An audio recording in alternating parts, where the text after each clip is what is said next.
Welcome, everyone. We are back with another episode of Independent Thought. My name is Desmond Price, and I am joined here today with Sam Lux, who is running as a Democrat for the congressional seat of Montana, 2nd District. Sam, how are you doing today? Thanks for coming on the show. I'm doing great. It's wonderful to be here. Really appreciate you taking the time to be here. There are a lot of questions that I like to ask people when I'm in this sort of setting. Someone running for Congress, I think it's a really big deal. I think it's really important right now. We just got done seeing the importance of elections just a few weeks ago where Democrats had huge wins across the country. So there are a lot of people kind of asking what this new incoming batch of potential candidates is going to look like and what they're going to be advocating for. It feels like the party's kind of shifting right now. So I kind of want to ask you, a few things about your platform. But before we get into that, I have to ask you about the President of the United States. You are running for a federal seat.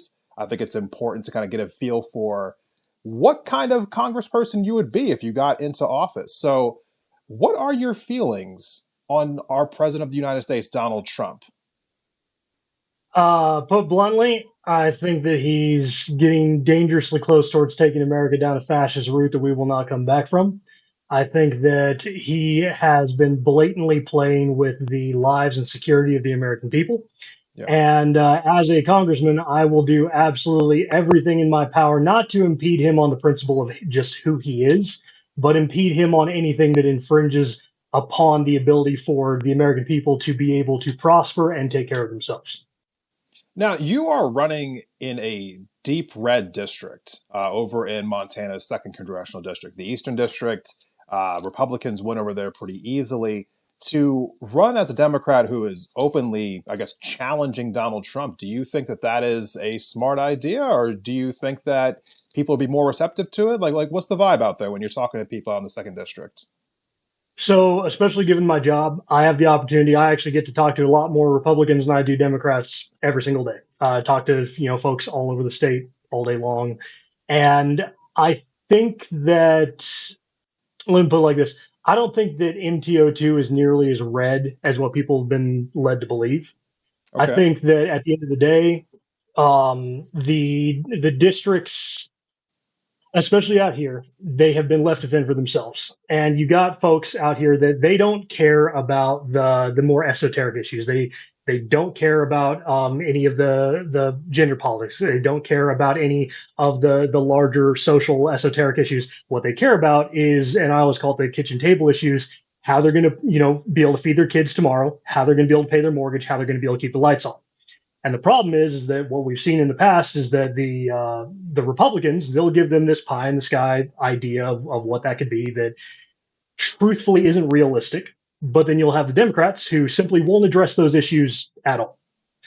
And when left with those two options, people are going to pick at least the person who brought up the things that are important to them. Yeah. And so, in the conversations I've been having with people, everywhere from, MAGA town all the way, over to Missoula, it's largely been the fact that when I sit there and start talking about, okay, here's some real issues of how we can make sure that, our wheat farmers and our soybean farmers are taken care of, how we can make sure that people are able to cover those necessities, they're more than willing to sit down and have the conversation, no matter what side you're running for. There are a lot of people who are losing faith in electoral politics right now. That is an overwhelming sentiment that I get from people when I talk to them. I asked quite a few of my followers on Instagram and on Substack. Uh, I told them that I was going to be interviewing someone running for Congress, and I said, "What kind of questions would you have for them?" And I had one person, particularly who was from Montana, say that they're just losing faith in the system because it feels like time after time people run to try to get into office, and then nothing gets fixed. The economy seems to be working against us over and over and over again. What do you kind of say to people like that? And do you think there is a way that Congress could step in directly and fix this economy? What would you present? So there's a couple of parts of that. Yeah. First off, I can absolutely see why people are losing faith with the electoral process, and that's because speaking to somebody that I had zero political ambitions prior to this. I still personally don't really want to be in politics. I'm here because things are broken and somebody has to try to do something. Yeah. And if things were working in the past, I wouldn't have to be here. So that's one side out there. And having come in as somebody from the outside and seeing, and this is going to get me in trouble even with folks I work with in this, it's a massive Ponzi scheme. from both sides. It is a massive Ponzi scheme, and there's so much more emphasis put on how much money we as candidates can give back to our state and national parties, Yeah. way more than there is on anything about us actually trying to make the lives of people better. So I get where it's coming from. On the other side of it, I believe that there are things that we can do. I think that first off, we have to aggressively, and this I'm really proud to see that there are candidates all across the nation that are advocating for this. People like myself that it's their first run into politics and are trying to do something a little bit different. We have to be able to pull a lot of this PAC money and dark money out of politics. I'm a huge supporter of the Montana plan, trying to push forward that in one way or another. We also, you mentioned, okay, well, how can we fix the economy? A Yeah. few main things there that we really need to focus on is we have to be able to address our cost of living crisis. This both means adjusting our wages to meet inflation. It also means aggressively pulling back these ridiculous tariffs that we've put into place that are shooting ourselves in the foot.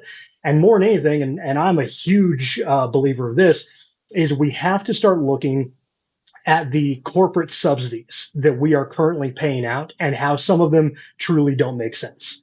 I talk about this a lot all the time, especially in the fact that we have these we have members of Congress that tout, oh well, we need the free market, right? We need this, we need the capitalistic society that we have. I would argue that we haven't had a truly free market capitalist society since decades before my mother was born. By the way, she's in her 60s. And I say that in the fact that right now, what we have, on the small end, small little businesses like mine, we have the truly, free market system. When I wanted to break into my market against others that had been in the industry longer than me and had more skill than I did and had more reputation than I did, I needed to lower my prices. I needed to be willing to go more out of my way. I had to be willing to work with the horses that weren't as good as everybody else's. Yeah. And that's how I was able to break into that market. That's that competition. We don't have that at the top end of our markets. We are paying almost $3 trillion a year across all subsidies of anything within the medical and medical related industry. We're paying that, and then we're also paying, what is it, $8,000 more markup on insulin. It doesn't make sense. We have to be able to aggressively get in there and fight back against the fact that we're giving corporations welfare, then calling it capitalism. So, a couple of things you said in there. First thing I want to address here, you talk about like needing to address the cost of living. What should the minimum wage be, Sam Lux? So I would say that the minimum wage, I don't have the exact numbers on this, but um, I genuinely believe that our minimum wage should be set. We need to create a formula that adjusts it based on the median cost of living rather Okay. than having it be as a single esoteric number, because what we've had so far is we have it, what is it, $7.25 an hour is the federal wage, and where that is calculated as there's a particular formula that was used to calculate that, and it was like, okay, this is the minimum livable standard, right? The problem is that if we do that and then time moves on, the minimum livable standard changes and the number isn't being changed to keep up with it. And as we've seen, it is a massively complicated thing to be able to actually update it in the future. What I would like to see would be legislation that goes through the Bureau of Labor Statistics, just like the last number was that created the original federal minimum wage. Have the Bureau of Labor Statistics do the math, which they already do every single year on that minimum livability standard, and then have it, without needing to have extra legislation every single year, have that be the constantly updated standard of that federal minimum wage. So you're That way, talking it's about not like it just being updating yearly. yes. Okay. Uh, At that would you, point, also, if I may say, it would encourage Congress to get a better handle on inflation rather than right now, where it's almost an encouragement to let it be rampant and run away. Simply because at that point, if they want to restrain that minimum wage from increasing indefinitely, they're going to have to address the source of the issue, not the symptom. so speaking of things that Congress is legislating, well, all of us recently saw Trump's beautiful bill go through both chambers back in the summertime. One of the things that did, in fact, get a budget increase was ICE. We saw that it Mhm. got a massive budget increase, and we are now seeing ICE raids go across our country right now. What are your thoughts on the immigration raids happening around this country right now? Do you support ICE? Did you support this funding increase? Hell no. Full stop, hell no. Now, here's what I do. I actually I talk a lot about the immigration issue as well. I'm asked about it in almost every town hall that I do. I have a Yeah. lot on my website about it as well. Now, I'm a big believer that if I am going to promise to put forward any legislation, it has to be realistic legislation I could actually get passed, and not just a pipe dream that I'm going to put out there as a hopeful to get myself elected that I'll never actually be able to fulfill. So, what I want to see happen with immigration is pretty simple. First off, I want to see an actual modernized fast track system so that those that are applying for legal immigration or asylum status can get processed rather than that process taking months or even years. I want to see that process happen in a matter of weeks. Now, that has to be counterbalanced, and it has to be counterbalanced with the fact that then the biggest, concern that everybody always brings up is, okay, well, what about the national security risk? What about, like how are we going to make sure that we're not just letting the criminals, come across the border in droves? I'm a big advocate that if we were to streamline this process, make it on a probationary period, and make it a decently long probationary period. I'm even okay with sitting there and saying, okay, let's say 5 to 10 years of a probationary period where these folks have to check in on a regular basis. They have to be able to show that they are seeking gainful employment. They have to be able to show that they are productive members of society. They are contributing into our tax base, and even maybe have certain restrictions. I'm not saying that they shouldn't be able to go to the hospital or send their kids to school, but have certain restrictions on additional social aid programs that they're paying into but having to wait to take money out of. Then at that point, if they're going through that for a number of years, it gives the opportunity for them to prove beyond a reasonable doubt that they are here to be a constructive member of society, that they are here to be an American citizen with the rest of us, which defends against a lot of the, in my opinion, honestly, propaganda talking points that we have from the right now about it. And it gives them the opportunity to get into the country while giving them some actual legal dignity. And then at that point, get ICE out of here, get our immigration agents back on the border where they belong and out of our American cities. The tactics they've been using is a constant source of debate, conversation. People have been, I think, rightly horrified by the things they've seen ICE do. Are you okay with their tactics, or do you think that their tactics have gone too far? Do you think their tactics have not gone far enough? I mean, we've seen some people on the right say that they're not doing enough. So where do you kind of land as far as ICE tactics, where they are going into these cities and extracting people out of society? I think that it's horrible, and quite frankly, should they ever come to my town, I'll be on the front line fighting back against them, regardless of what it means that happens to me in the long run. Why do you feel that way? Two parts. First, these people are they're people. These are human beings. They deserve basic dignity. And second of all, it is completely, and I say it with my whole chest, it is completely unconstitutional what is happening. It is denying them every one of their rights. It is, there are many of our rights that they do not apply to American citizens. They apply to people that are here on American soil. And these folks have done nothing to indicate guilt. And I'm not saying that every single person who comes across the border is a saint. I'm not. But what I am saying is that if these people, we recently had some folks, saw yet another news headline of, oh, a case of mistaken identity that led to somebody being held behind bars for weeks on end. That is un-American to a fundamental core that just absolutely horrifies me. I could not agree more. So just gonna leave it right there. I'm not the one running for office right now, so I will save my thoughts on ICE and all the different things that I've seen them do around the country right now. But those who watch my show here, I'm sure you know exactly how I feel about ICE. Sam, what is the number one thing you would want to do? Like, say you get elected, you are, the new sworn-in member of Montana's second, congressional district. You show up to Capitol Hill, you get the chance to write out your first proposal, your first piece of legislation. What is the first thing you would do? I know that there are lots of different things that can be addressed, but if you were going to put one thing first, what is the most important thing that you would want to address on your first day in Congress? So first day in Congress, I would that that's hard because I have a couple of them that I'm actually even working with my opponent Brian Miller to create some joint legislation that we're both going to put our backing behind, no matter which one of us wins. But if I had to pick one, I would say within the cost of living crisis, specifically addressing the cost of medical care. Okay. Both being able to expand out our current social services programs, as well as push towards reducing subsidies in favor of paying for direct negotiations against pharmaceutical companies to lower costs, and increasing access towards youth and infant care. On that note, do you support universal health care? Absolutely. Well, yeah, no. I support single payer healthcare, and there is a small but fundamental distinction there.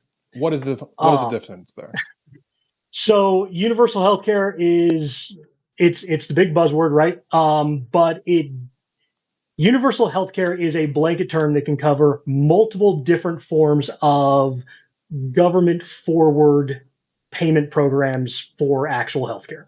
Now, the most successful version, at least from what I've seen in researching what other nations have done, is single payer healthcare. And that is specifically what I am in favor of doing. Single payer healthcare is where we would have, all of the healthcare services, routed there through the government being the actual payer of that system. But at that point, specifically, what I want to see out of single payer healthcare is that it would give the federal government significantly more power to fight back against pharmaceutical and care companies that charge inflated costs. And that is why I want to see that version in particular. Okay. It's also where, I go into the fact that, again, I always sit there and say, I don't want to ever propose legislation I don't think I could actually get passed. And trying to pass a single universal health care bill, it's going to be dead on arrival every single time. I wish that wasn't the case, but we've seen too many times that members of Congress are willing to fight against that. What I would like to see, and it's where I go back in that very first piece of legislation I'd like to pass, would be a series of multi part bills that start chipping away at our current healthcare system in favor of replacing it. And where I see the biggest ability for us to do that, I was talking about all those subsidies that, just ridiculous amounts of money that are being paid to companies that are also making year over year record profits on the backs of people's illnesses. Yeah. I want to see those subsidies start being aggressively reduced in favor of taking that same money. That way, we're not talking about having to tax the American people any more than what they already are, but taking that same money that we're currently wasting on those subsidies and instead pushing that towards increasing the federal government's bargaining position to force lower cost of care. And that's the first step towards getting that single payer system.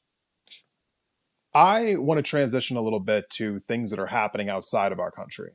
Donald Trump, his administration, his Department of War, as he's now labeling it, has been gearing up to do military strikes in Venezuela. Through all the reporting that we can see, the military buildups in the Caribbean right now, there have been very hostile back and forth talks between Nicolas Maduro, the president in Venezuela, and Donald Trump and Pete Hegseth, our Secretary of War, as he labels himself. What are your feelings on this potential breakout that could happen between our two countries? Are you in favor of it? Do you support Donald Trump's decision to possibly do military strikes on Venezuela? What are your thoughts on all of this? I don't. I genuinely believe that we need to pull back and refocus our stance on the global stage. There was a period of time where the United States was, in the post World War II era, we were one of a number of nations that were proud to be peacekeepers and diplomat first across the world. Yeah. And especially in recent times, we've developed more and more of this nationalistic hate for anything that is fundamentally unlike us.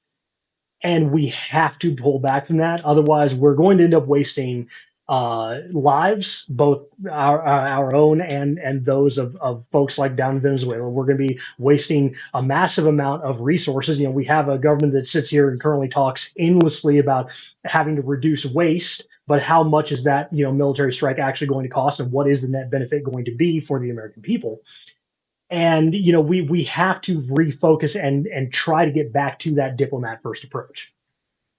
Okay. To the strikes that have happened already, there have been military strikes on these boats outside of Venezuela. The Trump administration has claimed that they are taking out narco terrorists. They've supplied zero evidence of this. People have asked for it. They haven't received it. They've basically been, basically telling us, trust us, without providing any kind of clarification as to why they're going about doing this. Some people have said that these might be war crimes. Um, do you think that it's appropriate for the United States military to be just taking out these boats as they see fit without any kind of evidence provided to the American people? Absolutely not. And I would go as far as to say that if the American government, when asked, cannot provide actual substantiated evidence to the American people to prove that these were, in fact, military or terrorist assets that they were attacking, then that is, I don't see why we see that differently than we would see a willful murder. Okay. So, one of the other questions that I get a lot from people is the fact that there is just a lot of maintaining of the status quo. And it feels like a lot of politicians who are running for office just desperately want to keep the status quo in line. It seems like, the policy proposals that they are offering don't really kind of challenge power at all. And there's a lot of just fear that people just kind of will say whatever they need to say when they're on the campaign trail, they'll get in office, and then nothing will fundamentally change once again. So, my question to you is, what exactly would you be willing to do in order to directly impact the status quo? And do you actually think that it needs to change? It absolutely needs to change. It's we see it at every level, fundamentally within our government and our political structures. I mean, even just here within Montana, there's such a division right now between the traditionalist Democrats and the progressive Democrats. We see this unwillingness from a lot of people to let go of this traditionalist behavior. And it's to quote what I said in the very beginning of our conversation. I didn't want to be in politics. I've never wanted to be in politics. I don't still particularly want to be in politics. I'm here because I feel a duty to my neighbors, to my friends, to my family, to my country to sit there and try to do something to help people. Yeah. But if what people had done in the past was working, I would be out in my garage tinkering on a project or reading some of the comic books over there in that corner. I wouldn't be sitting here having this conversation with you. And Yeah. so, I absolutely believe that, we have to be able to change what's happened in the past. I will uncompromisingly be willing to put forward legislation to try to correct, some of our systems, be that through, pulling back the subsidies, be it through calling out the directly criminal behavior that we see going on within our current administration. And quite frankly, it's if the people choose to elect me based on the fact that I am willing to get out there and fiercely advocate for the working class as a member of the working class, then they're going to put me in office. And if they don't, they don't. That is their choice. I'm not going to pander to make that happen. Okay. One of the last things I want to ask you about here, got two more questions for you. One of the last things I want to talk to you about is moneyed interests in Congress. Feels like there is just a litany of different special interest groups that are constantly having their voices heard in Congress. One of them has been taking a lot more heat than the others recently due to the ongoing genocide in Gaza. So there is the topic of AIPAC, and they seem to have their influence spread out across the entirety of the House and of the Senate. If AIPAC were to approach you and offer you campaign contributions, would you accept them? Absolutely not. In fact, it was my very first campaign promise that I would never take PAC money at all. It does not matter who it is from. I've had multiple PACs even approach me that are groups that I fundamentally agree with their message and what they do. I still refuse to take it because I am a big believer that PAC money in general is a corrupting influence within our political system. I believe that it cheapens what is supposed to be a amazing political process that was built within this country. And if you cannot make a genuine distinction between the PACs and the money that they give and just straight out bribery, then in my opinion, it's just bribery and it should be fundamentally illegal for anyone to take it. I've even gone so far as like through my website, I have a live tracker that tracks every single bit of my finance data. You can see how many times I go to Staples to buy more paper, which is a concerning amount, by the way. But you can also see, you can see how much of the money came out of my own pocket. You can see how much of it was small donor money. You can see how much of it was PAC money, which is a big zero and will stay that way. You can see how much I paid myself in salary, which is also zero, because you know politics did not used to be a career; it used to be a service to one's nation. And Hmm. the fact that we have allowed it to become this absolutely degraded system of being able to make yourself a millionaire, make yourself a billionaire through getting into politics is absolutely wrong, and we have to pull that back. I think one of the reasons why people want that question answered so much, the question of AIPAC specifically, is because we've just watched the last 2 years of seeing what Israel has done to the Mhm. people of Gaza and also to the people of the West Bank, for being fair, and to people of South Lebanon and to the people of Syria. It has been a barrage of just the worst videos in human history coming across our screens. Now, I think the more important connotation of the AIPAC question is whether or not you actually would continue to support the Israeli regime that did all of that to the people in that region. So I think that's actually the question I want to pose to you now is would you support continuing to send weapons to a regime that was doing that to the people of that area? Absolutely not. And in fact, you want to talk about military action. That's one of the few areas where there would actually be like we would be helping instead of being the actual bad guy.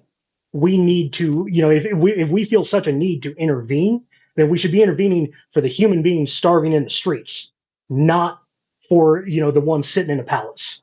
Mm-hmm. And I'm absolutely against it. But I would also say it's I loved seeing members of our Jewish communities over in New York that were out there campaigning for Mamdani and sitting there saying a Jewish person is not a Zionist. A Zionist is not representative of the Jewish community.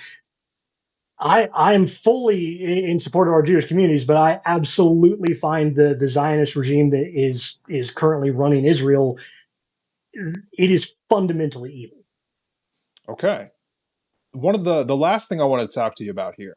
I know that when you're in these interview settings, you get a lot of questions that you weren't really prepared for, or you weren't really sure what you were going to be asked, so on and so forth. And because of that, there's going to be certain questions that you probably just never get asked.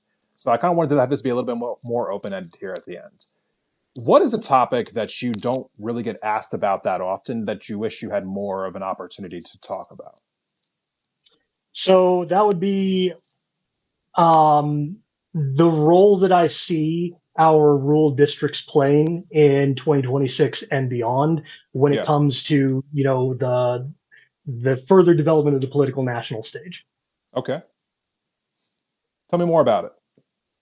So specifically, and I actually was just recording a campaign video just before I came in for this interview, Yeah. talking about it. Is the fact that right now, especially in districts like MTO2, that have been seen traditionally as this Republican stronghold.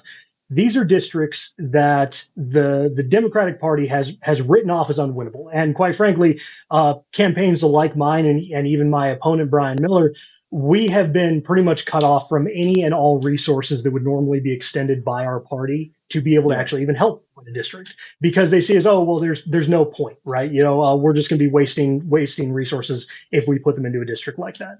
At the same time you look at the Republicans that currently have power within these districts, and these are people that have absolutely abused the power that has been given to them. They take for granted the people that are out here. And when I go talk to any of the farmers and ranchers across Eastern District, even if they have up their MAGA flag still, when I talk to them, I'll say, okay, well, what have you liked so far that Troy Downing has done for you, or what is it that you feel that has been done for you? I haven't found a single person that actually says they like the guy. And I'm not saying that to bash him. Quite frankly, I'm a big believer in not running a negative campaign. Mhm. What I'm trying to point out is the fact that this is a man that was put into power, given the trust of of the communities out here in Eastern Montana, and they have never heard from him. They don't know what he's doing for them. They feel like he has abandoned them, and they also feel, and not just talking bad about Troy Downing. They feel the same about the Democrats because Democrats have never showed up either. Nobody showed up for them, so they feel abandoned.